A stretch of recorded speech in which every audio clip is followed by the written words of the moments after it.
ఆర్టిస్టుకి అసలు తగిన గుర్తింపు లేదన్నయ్య. ఇక్కడే కాదు ఎక్కడికి వెళ్ళినా కానీ ఓ చులకనగా చూడటం, వీళ్ళు వేసేది ఇదే కదా అన్న ఫీలింగ్ వచ్చింది ప్రతి ఒక్కరు.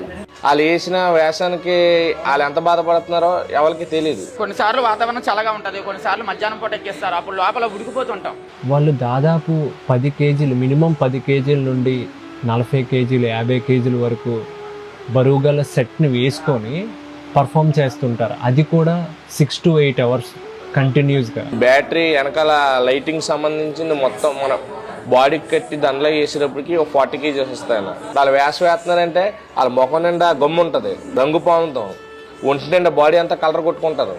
ఈ వేషం అయిపోయిన తర్వాత అది కడుక్కుంటే దగ్గర దగ్గర ఒక గంటన్నర పడుతుంది. మళ్ళీ అవలోకలకి తోమాల, ఆ తోమితేనే కానీ కలర్ రాదు. ఆ కలర్ కూడా ఇవాళ తోమితే పోయే కలర్లు కాదు. ఇవి దగ్గర దగ్గర 2 రోజులు 3 రోజుల దాకా కలర్ అలా ఉంటుంది. ఏంటంటే మాకు కళను వదలలేక దీని మీద బతికే వాళ్ళం. ఎలా ఉన్నా సరే ఇది ఒక ఆనందంగా చేసుకోవడమే. ప్రతిరోజు కూడా ఎన్నో ఊర్లు వెళ్ళి, ఎన్నో ప్రదేశాలు వెళ్ళి, కొత్త కొత్త కమిటీలు, కొత్త మంది జనాలు, వాళ్ళందరికీ మన ప్రదర్శన చూపిస్తున్న ఆనందంలో అంత ఏం కష్టం అనిపించదండి.